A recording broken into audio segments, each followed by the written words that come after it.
2005년 5월이었습니다. 한국에 있는 장로회 신학대학교에서는 큰 행사가 하나 있었습니다. 1901년 평양의 장로회 신학대학교를 처음 자기네 집 사랑방에서 시작했던 마포 삼열 목사님의 시신을 미국 산타라바바에서부터 옮겨와 장로회 신학교에다 이장하는 예식이 진행이 되었습니다. 많은 교계의 관계자들이 함께 모여서 마포 삼열 목사님의 시신이 그 장신대 교정에 묻히는 것을 축하하면서 감격의 시간을 가졌습니다. 1901년 한국의 선교사님으로 오셔서 당신 집에서 이기품 목사님, 또 길선주 목사님, 이런 목사님들을 초대 학생으로 7명을 모집해서 처음 가르치기 시작해서 오늘에 이르기까지 무려 약 110년 동안의 학교 역사를 가지고 있는 학교입니다.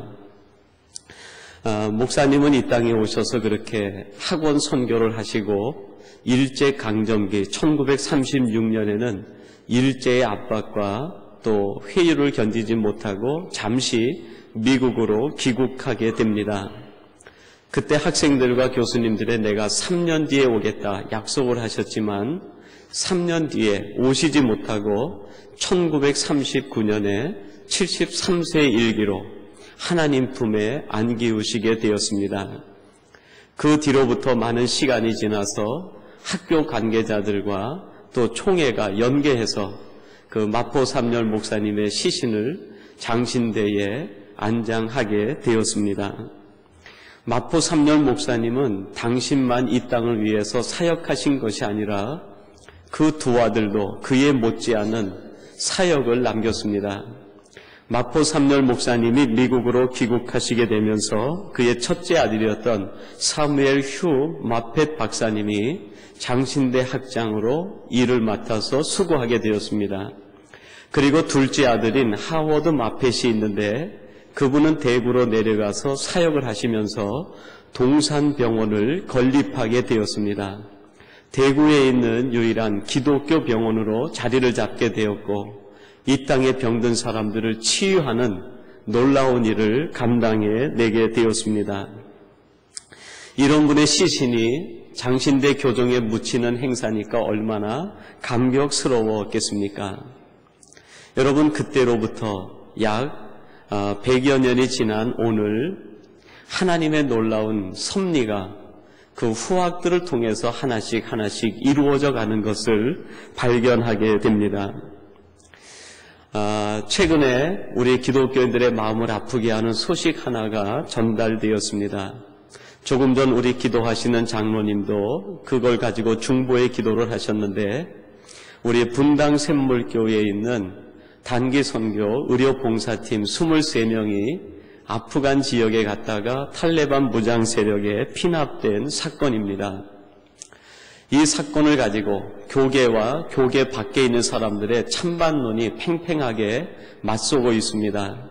우리들은 어느 것이 옳다 그르다 판단하기보다는 하나님의 뜻을 이루기 위해서 달려간 그 젊은이들, 또 인솔자인 목사님, 그 가족들을 생각하면서 함께 같은 애통의 마음으로 기도하고 선교의 마음으로 아프간을 다시 한번 우리가 품어야 되리라고 생각합니다.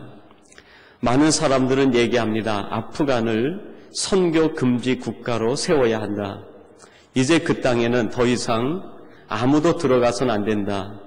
그 나라를 강제 조항을 해서 문을 닫아야 된다라고 얘기하는 사람들도 있습니다.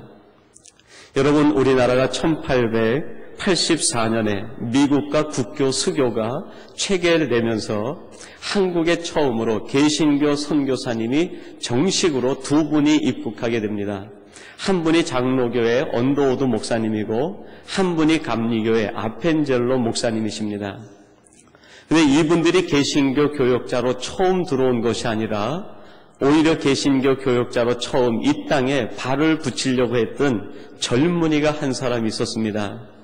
1865년 토마스라고 하는 이름을 가진 26살 된 젊은 목사님이 이 한국 땅에 복음의 씨앗을 뿌리기 위해서 마음에 품었습니다.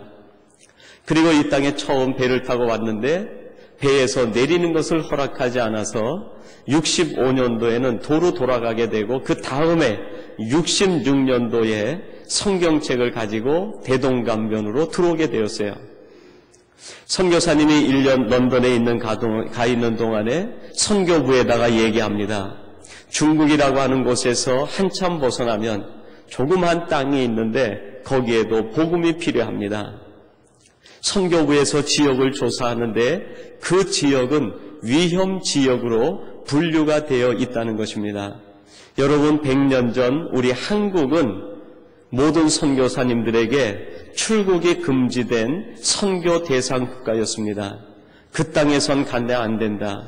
그 땅에 가면 죽는다. 거기는 위험 지역이라고 선포된 나라가 바로 우리 한반도였습니다. 선교부에서 토마스 목사님에게 들어가라고 입국 명령이 떨어지지 않습니다.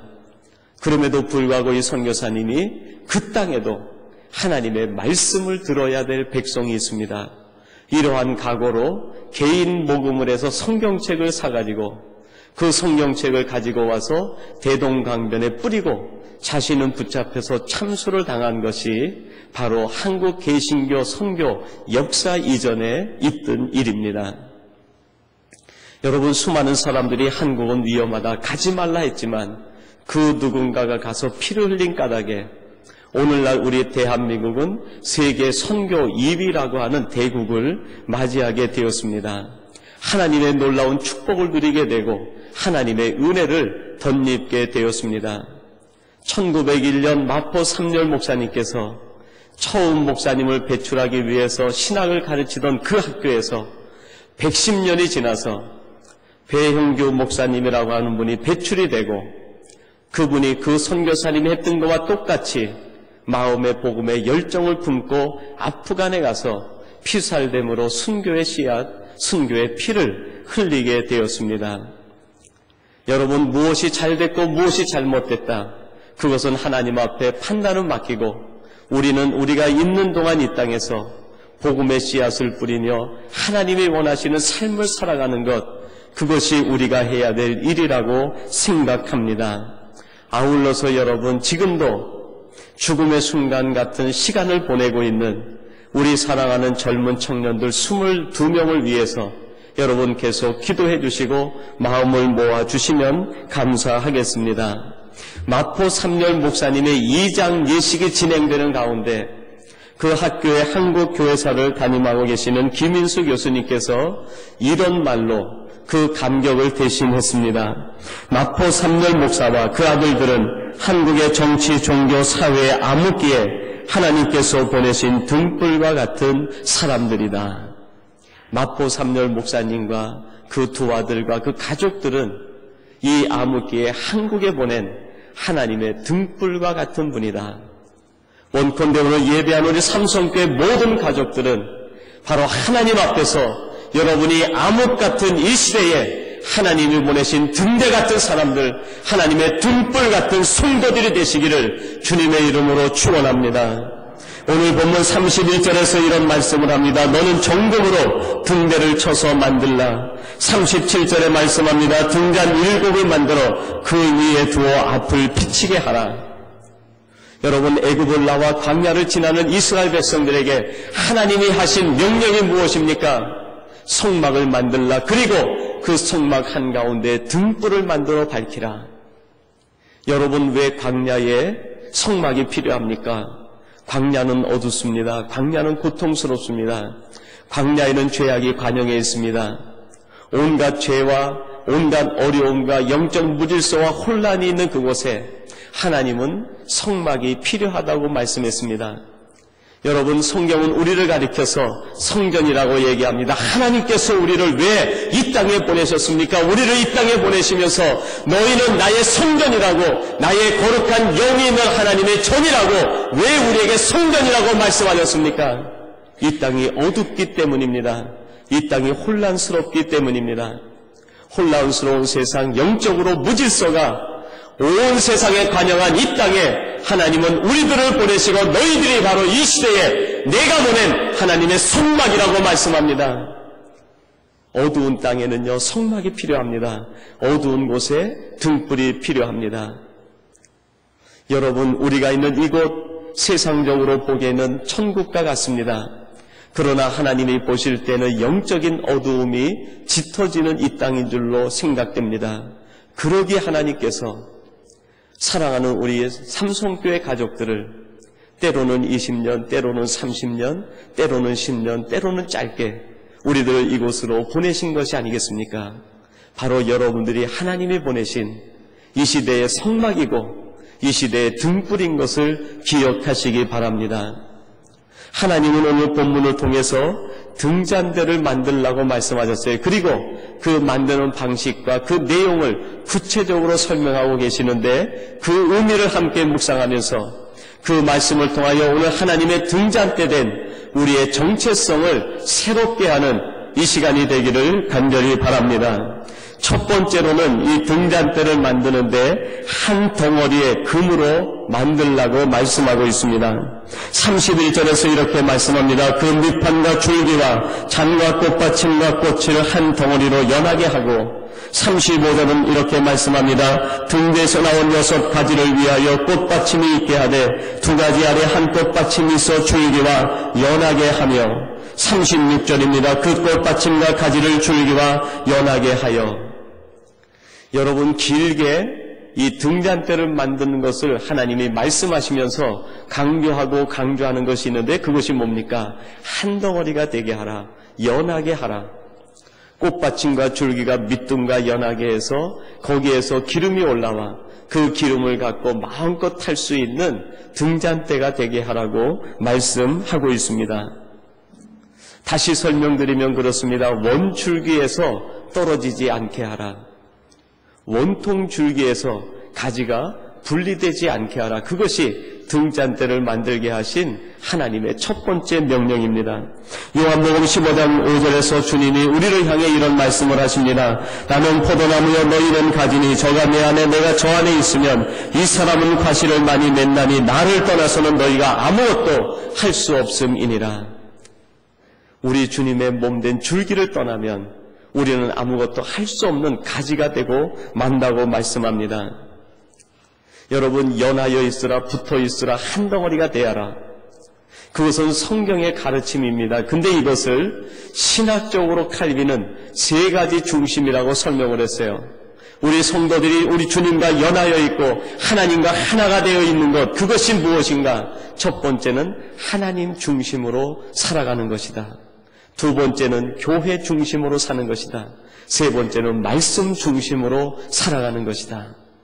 여러분, 하나님께서 이스라엘 백성들에게 광야를 지날 때 그들에게 등잔대를 만들면서 한 덩어리가 되게 하라, 떨어지지 않게 하라, 연하게 하라 하신 말씀은 오늘 신학적으로 해석하면 말씀 중심으로, 하나님 중심으로, 교회 중심으로 사는 것을 의미한다고 할 수 있습니다.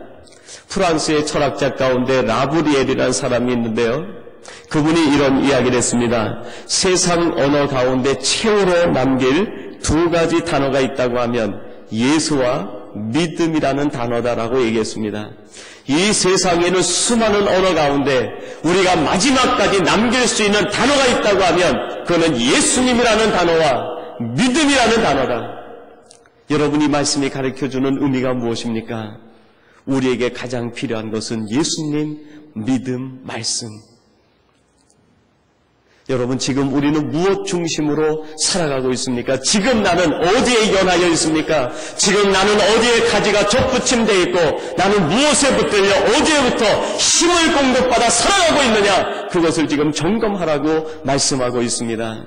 하나님과 연하여 있고 하나님 중심으로, 하나님의 말씀과 연하여 있어서 말씀 중심으로, 하나님의 교회 가지로 연하여 있어 교회 중심으로 사는 것, 그것이 참된 행복이고 하나님의 사람이 누리는 기쁨이라고 말씀하고 있습니다.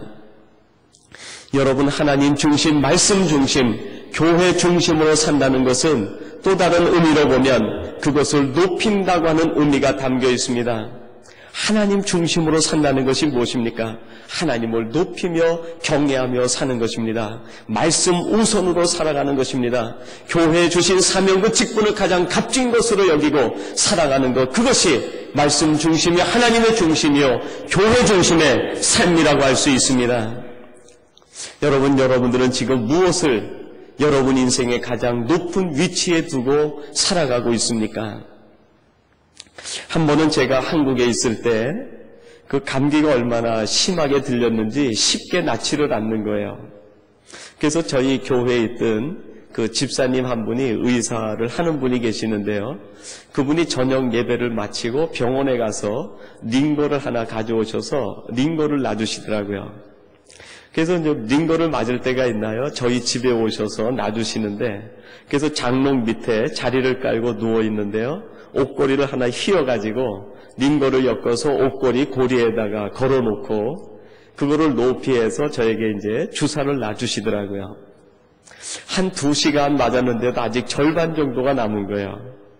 옆에 보니까 가족들도 없고 저 혼자 누워 있는데 그냥 급하게 생리작용이 생겨서 화장실을 가고 싶은 거예요.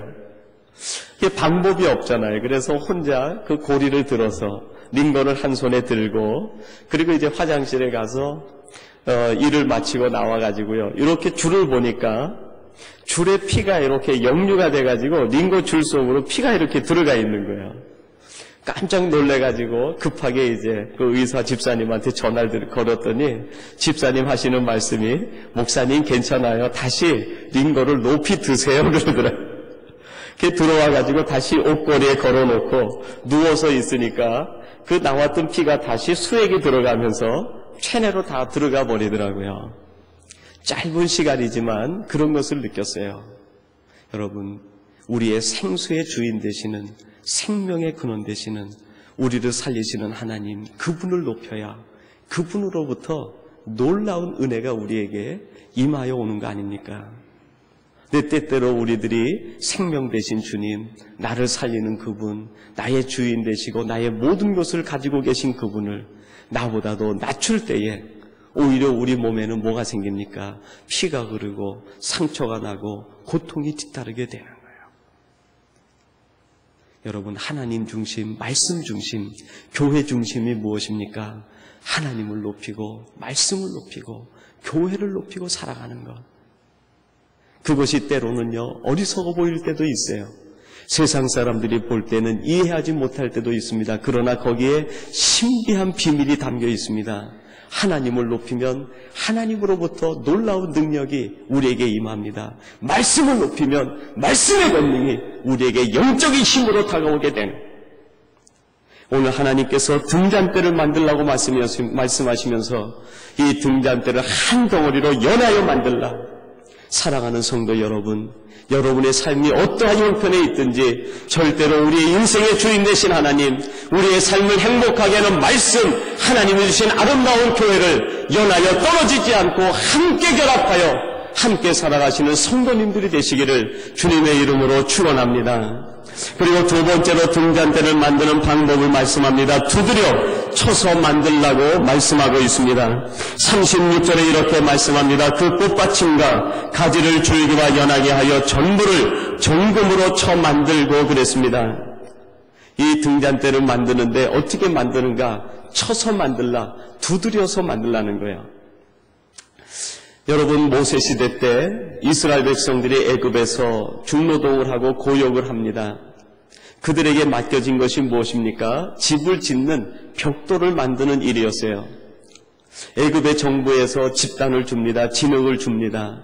그러면 사람들이 그 집을 자르고 진흙을 으개서 틀을 만들어 놓고 거기에 진흙과 짚을 넣고 밟아서 벽돌을 만들어내는 거예요.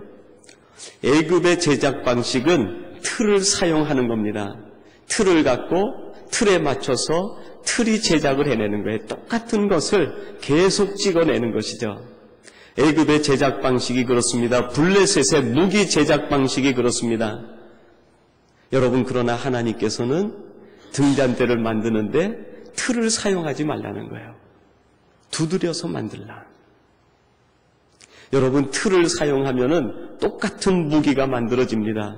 똑같은 벽돌이 만들어집니다. 똑같은 것들이 만들어져요. 하나님이 우리를 만드시는 방법은 우리 한 사람 한 사람을 똑같은 모양으로 만드시지 않으세요. 하나님이 두드려서 하나하나가 다 다르게 만드는 거예요. 여러분 10개의 등잔대가 있으면 그 등잔대는 모양이 같을 수가 없어요. 다 두드려 만든 것이기 때문에 10개가 다 다른 거예요. 여러분 하나님의 성도들이 100명이 있으면 100명은 똑같은 사람이 한 사람도 없습니다. 다 다른 거예요. 문제는 뭡니까? 한 사람 한 사람이 하나님의 작품이라는 거예요. 하나님이 두드려 만드시고 손수 만드신 작품이다. 여러분 자부심을 가지세요. 여러분 모두가 하나님이 손수 만드신 작품이라는. 욥에서 욥은 이런 고백을 합니다. 주의 손으로 나를 만드사 백체를 이루셨으며 주의 손으로 나를 만드셨습니다. 여러분 욥이 이 고백을 하는데 욥기 10장에서 고백을 합니다. 욥기 10장에서 욥의 모양을 여러분 상상해 보세요. 욥의 몸이 어떻습니까? 온몸에 악창이 나서 기와장으로 너무 가려워 긁어가지고 그것이 짓물르고 터지고 짓물러서 재 가운데 앉아서 재를 얹어가며 그거를 긁는 거예요. 온몸이 망신창이가 되었어요. 온몸에 성한데라고는 하나도 없는 욥이 그의 몸이 건강하고 준수하고 멋있게 생겼을 때 하나님 내 몸을 하나님이 만드셨습니다 하면 이해할 수가 있어요. 그러나 욥기 1장에서 하나님이 욥에게 이런 고백을 하게 하시는 것이 아니라 그의 몸이 완전히 망가진 뒤에 욥기 10장에서 욥에게 이 고백을 하게 합니다. 내 몸이 망가졌어도 내 몸이 형편없어도 하나님이 나를 만드신 것입니다. 하나님이 지금 나를 작품으로 만들고 계십니다. 여러분 박진식 씨라고 하는 젊은이가 있습니다. 지금은 거의 50에 가까웠을 것 같아요. 그 박진식 씨라는 분이 절망은 희망의 다른 이름입니다. 그런 책을 썼어요.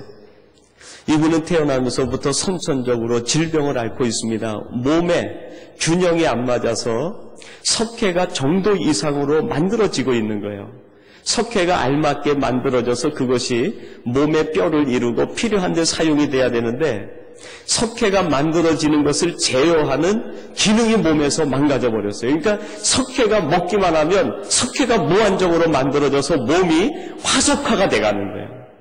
뼈가 굵어지고 살이 푸석푸석해지고요. 상처가 한 번 나면 석회질이 많으니까 상처가 붓지를 않아요. 한 번 헐고 나면은 그것이 딱재기가 않고 다시 터지고 다시 터지고 그렇게 평생을 사는 이 사람이요. 우리 주님을 만난 다음에 고백하는 게 뭡니까? 절망은 희망의 다른 이름입니다. 그리고 그 안에 시를 써서 고백을 하는데 이런 고백을 해요. 하나님이 나를 만드셨습니다. 하나님이 나를 만드셨습니다.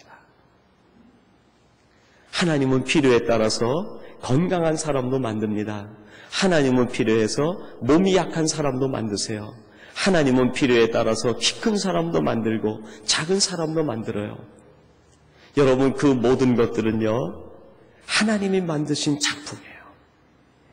사람을 보고 비교하지 말고 내 자신, 내 형편을 하나님 앞에 감사로 고백하면서 하나님이 나를 작품으로 만드셨다고 고백할 때 우리는 또 다른 신앙에 눈을 뜨게 됩니다. 그게 뭡니까? 절망 속에서도 하나님이 주시는 희망을 부는 눈을 발견할 수 있는, 우리는 어려움 속에서도 기쁨을 볼 수 있는 사람이 되게 된다는 것입니다. 그리고 또 한 가지 주는 교훈이 있습니다. 그것은 무엇입니까? 작품이 될 때까지 하나님은 두드리시고 만드신다는 거예요. 여러분 정금 한 달란트를 가지고 등잔대를 만드는데 그 등잔대 가지를 뽑아내는데요. 얼마만큼 맞아야 그 가지가 뽑아져 나오겠어요? 두드려서 그 가지를 만들어내는 거예요. 언제까지요? 이 작품이 완성될 때까지. 하나님 입장에서 보면 언제까지입니까? 하나님 마음에 들 때까지. 저희들이 신학 공부를 할 때 그 전도사님들하고 같이 그 놀러 가거나 또 함께 이렇게 놀이를 하다 보면은 잘 못하는 친구가 있어요. 뭐 이게 게임을 한다든지 하면 늘 그 친구가 술래가 돼요. 그래도 계속 그 게임을 해요. 그러면 그 친구가 얘기합니다. 아, 제발 우리 이 게임 말고 다른 거 합시다. 그럼 저희들이 뭐라 그래요? 안 된다고. 전도사님 잘할 때까지, 전도사님이 이 게임에 고수가 될 때까지 계속하겠다는. 여러분, 하나님이 우리를 만드시고 우리를 이끌어 가시는데 하나님이 우리에게 하시는 말씀이 있어요. 하나님이 이 고통이 언제 끝나겠습니까? 하나님, 이 어려움이 언제 끝나겠습니까? 하면 하나님이 말씀합니다. 내가 계획한 작품이 완성될 때까지, 내 마음에 들 때까지, 내가 기뻐할 때까지. 그리고 마지막 세 번째로는 이 등잔대를 만드는데 크기와 규격이 아니라 기능이 본질이라고 말씀합니다. 여러분, 돌아가셔서 이제 이 레위기나 출애굽기에 성막을 만들라고 하신 하나님의 말씀을 전부 한번 읽어보세요. 거기에 보면 모든 성막의 기구들은 크기나 규격이 정확하게 명시가 되어 있습니다. 길이는 얼마로 하라, 굵기는 얼마로 하라, 높이는 얼마로 하라, 나무는 무엇을 쓰고 재료는 무엇을 하고 금박을 어떻게 입히고 홍색 실과 금색 실과 몇 가닥으로 까가지고 어떻게 만들라, 너무너무 세밀하게 말씀하고 있어요. 그런데 이 등잔대를 만드는 데는 크기나 규격이 없어요. 하나님이 하시는 말씀이 뭡니까? 정금 한 덩어리 가지고 그것을 두들겨 쳐서 등잔대를 만들라. 여러분, 크기나 규격이 아니라 기능을 생각하면서 하나님이 만드신 기구가 바로 등잔대예요. 여러분, 우리가 하나님의 등잔대라고 할 때 우리는 외모나 크기나 규격 가지고 서로가 비교하지 않기를 바랍니다. 외모나 규격은 다 다르게 돼 있어요. 그러나 용도는 하나입니다. 그 용도가 뭡니까? 하나님의 놀라운 은혜의 빛을 세상에 비추는 것, 하나님이 원하시는 그 장소에서 은혜의 빛을 비추는 것, 하나님의 영광의 빛을 비추는 것, 그것이 바로 하나님이 우리를 만드신 목적이고 우리를 통해 기대하시는 하나님의 기대가 바로 거기에 있다고 말씀하고 있습니다. 여러분, 우리는 다 다릅니다. 그러나 하나님이 우리를 통해서 기대하시는 것은 한 가지가 있어요. 동일한 것 한 가지가 있습니다. 바로 빛의 기능을 다하는 것입니다. 여러분, 미국의 남북전쟁이 끝나고 노예 해방이 이루어졌을 때 대통령 집무실에서 노예 해방의 두 영웅이 만나게 되었습니다. 노예 해방이 이루어지기 전에 톰 아저씨와 오두막집이라고 하는 스토우 여사가 쓴 소설책이 발간이 됐어요. 그 책이 1년에 미국에서만 30만 부씩 팔려나갔다고 그래요. 그 책을 읽은 수많은 남부와 또 북부에 있는 사람들이 노예들을 해방시켜야 된다. 그 생각을 외치고 그 생각이 모든 사람들의 저변에 확산이 되어 가기 시작을 했어요. 그리고 그것을 정치적으로 완성한 사람이 누굽니까? 링컨이라는 대통령이에요. 그러니까 미국의 노예 해방의 두 주인공이요, 영웅인 이 스토우 여사와 링컨이 만나게 되었습니다. 첫 대면하는 자리에서 링컨이 스토우 여사를 보고 그런 얘기를 했다고 합니다. 저는 그 책을 보고 스토우 여사가, 이 책을 쓰신 분이 굉장히 우아하고 위대한 사람, 큰 거인으로 느껴졌습니다. 그런데 지금 스토우 여사 당신을 보니까 너무나 작고 나약한 여자이군요. 그렇게 얘기를 했다고 그래요. 그러니까 스토우 여사도 그 말을 받아서 링컨 대통령에 그런 얘기를 했다고 합니다. 저도 이 남북전쟁을 승리로 이끌고 노예 해방을 시키고 이 미국 전체를 하나로 만드는 큰 공을 세운 링컨 대통령이 위대한 사람, 거인으로 생각을 했습니다.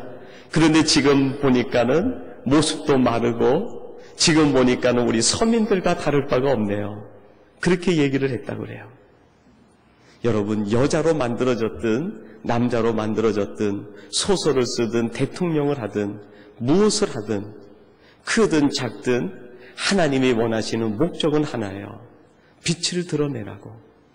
그 두 분이 서로 만나서 마지막에 동일한 고백을 했다는 것이 인터넷에 올라와서 글로 많은 네티즌에게 확산이 되어졌어요. 공통의 얘기는 무엇입니까? 이 일은 제가 한 것이 아닙니다. 내 안에 계신 하나님이 하셨습니다. 여러분, 우리는 등잔대일 뿐이에요. 도구일 뿐이에요. 크면 어떻고 작으면 어떻고 가늘면 어떻고 굵으면 어떻습니까?